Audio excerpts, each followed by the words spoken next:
Retour sur les lauréats des Silmo d'Or 2024 dans la catégorie Vision. On va s'intéresser à présent à Transition Opticale. Je suis avec le directeur général Nicolas Barbier. Bonjour.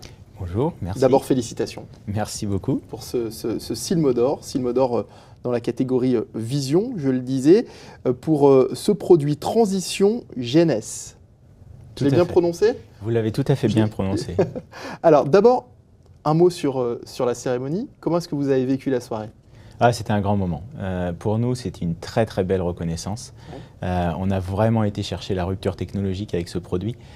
Transition développe des verres qui sont ultra réactifs à la lumière depuis maintenant plus de 30 ans. Et donc ça a été une longue quête pour développer un produit qui réponde à toutes les exigences de la vie moderne et qui puisse être recommandé à tous les porteurs.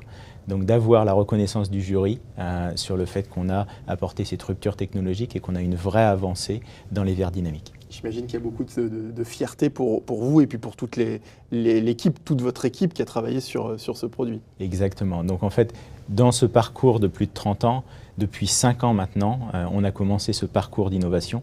On a vraiment démarré le parcours avec les besoins consommateurs. Donc quand on s'est posé il y a 5 ans pour se demander quelle était la prochaine étape, on a vraiment été voir les consommateurs pour se dire quelles sont les dernières barrières qu'on doit faire tomber pour le verre dynamique, de manière à ce que tous les porteurs puissent aller d'un verre statique à un verre dynamique. Alors vous avez créé le premier verre ultra dynamique réactif à la lumière.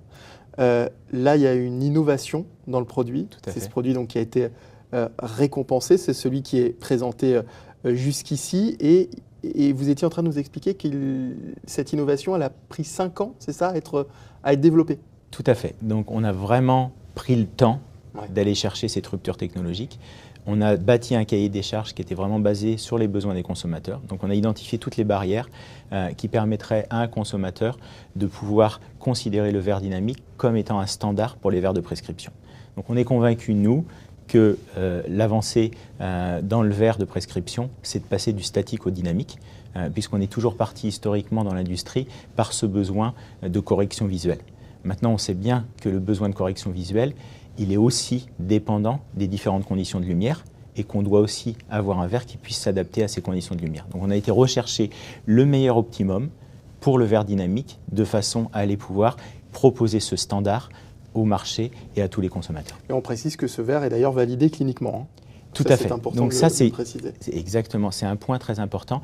Pour la première fois, on a travaillé avec des experts de renom dans la vision pour aller mesurer quelles sont les améliorations en termes de vision, de qualité de vision qu'on peut avoir avec Transition de Jeunesse par rapport à un verre clair.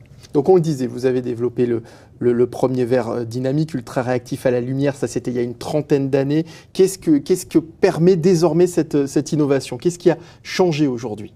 Alors, c'est avant tout les technologies. Donc on a 3 piliers d'innovation majeurs d'un point de vue technologique. On a tout d'abord la partie pigment.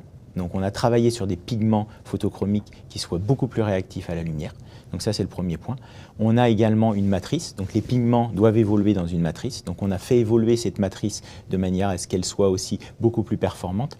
Et le troisième point, en fait, c'est l'alchimie, la symbiose entre les pigments et la matrice. Et donc on a organisé de manière différente d'un point de vue chimique les pigments dans la matrice de manière à améliorer la performance de manière très significative. Concrètement, pour le porteur, on a gagné en efficacité, en rapidité surtout, c'est ça? Exactement. Donc juste un chiffre important à retenir.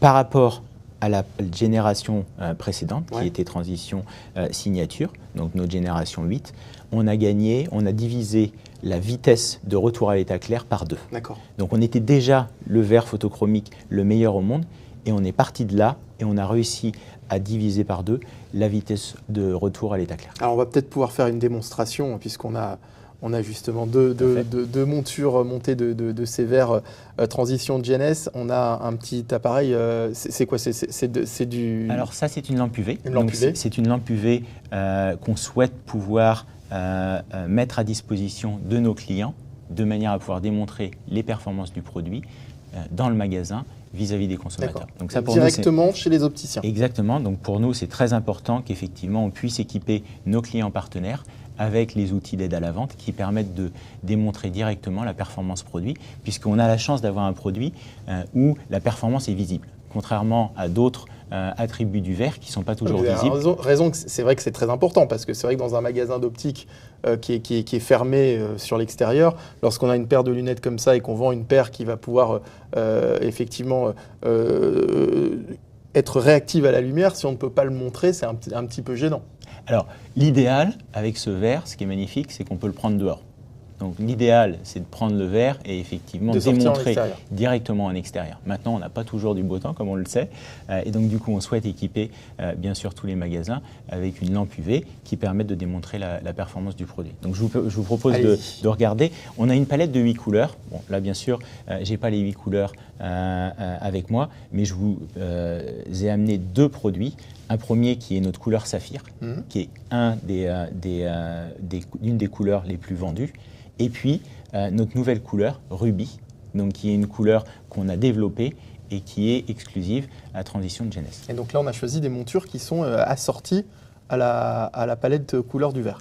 Tout à fait. Donc l'idée, c'est de s'amuser avec des verres dynamiques. La beauté de ça, c'est qu'on est sur des montures de prescription totalement classiques, avec un verre qui est totalement clair à l'intérieur et qui va complètement s'activer et s'embellir, je dirais, pour passer dans une zone de plaisir et de personnalisation quand elles sont sous la lumière à l'extérieur. Donc là, je vais l'activer et vous allez voir tout de suite l'activation se produire. Donc je pense qu'on la voit déjà. Donc ça prend vraiment quelques secondes à s'activer.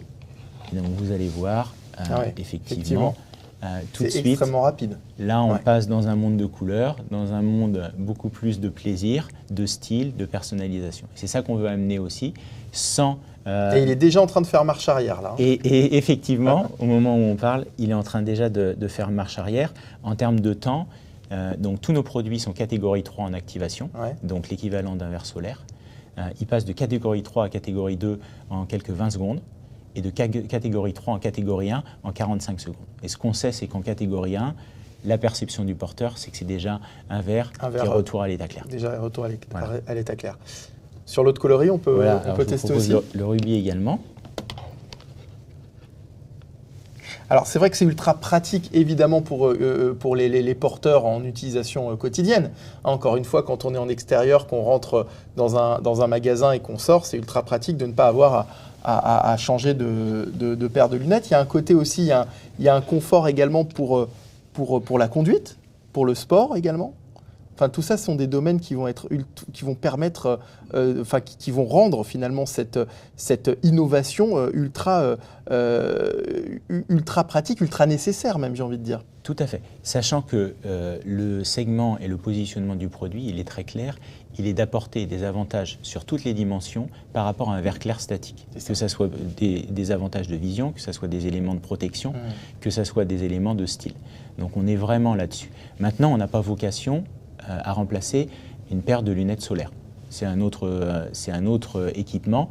Et effectivement, quand on est derrière, par exemple, la vitre, le pare-brise en voiture, le verre ne va pas s'activer. Il va s'activer très légèrement, mais c'est important de savoir que le verre s'active aux UV qui sont contenus dans la lumière. Sur un rayon direct. Et voilà. Et en fait, le pare-brise coupe de manière chimique les UV, et donc du coup, on n'a pas d'activation. D'accord. Ok, c'est important de le préciser aussi. Et là, ça y est, la première paire est revenue à son état clair. Ça y est, c'est terminé. Voilà. Et lui est en train de s'éclaircir. Et effectivement, ce qui est génial, c'est cette palette de couleurs qu'on peut associer librement avec tout type de monture. Et si je peux me permettre, donc du coup, un point d'amélioration aussi de transition de GNS, c'est effectivement ces teintes intermédiaires. Parce qu'on avait un peu un biais dans les verres photochromiques historiquement, où la coloration des verres pouvait varier en fonction des différentes teintes au cours du processus d'activation. Et donc, en fait, pour développer... Vous étiez bloqué sur les teintes sur les précédentes... En fait, on pouvait avoir des déviations. Dans les verres photochromiques du marché, on note des déviations de couleurs, de teintes de couleurs sur la palette chromatique en fonction des stades d'activation. Et ce qui explique cela, c'est qu'en fait, pour développer une couleur, il nous faut au moins 5 pigments photochromiques. Si les pigments ne performent pas tous à la même vitesse, donc s'ils ne courent pas le 100 mètres tous à la même vitesse, du coup, on a un lag, et ce qui explique les déviations de couleurs. Ce qu'on a fixé complètement avec GNS, c'est que nos 8 couleurs sont exactement à l'atteinte, quel que soit le degré d'activation. Un mot pour terminer concernant votre entreprise, Transition Opticale. On disait, ça fait une trentaine d'années que vous travaillez sur ces technologies. Vous êtes aujourd'hui associé à Essilor-Luxottica. Alors, on fait partie d'Essilor-Luxottica, on fait partie du groupe. On a toujours un système ouvert, donc la distribution, on distribue nos produits au plus grand nombre et à tous les acteurs du marché qui souhaitent distribuer Transition. Notre idée, c'est de rendre le produit disponible de manière à développer la catégorie, de faire croître le marché, d'apporter aux consommateurs quelque chose qui soit encore plus qualitatif, qui apporte encore plus de bénéfices aux porteurs, tout en permettant de continuer à faire grandir l'industrie et le marché. Merci beaucoup Nicolas Barbier d'avoir été avec nous, directeur général de Transition Opticale, et encore félicitations pour ce Silmo d'Or. Un grand merci.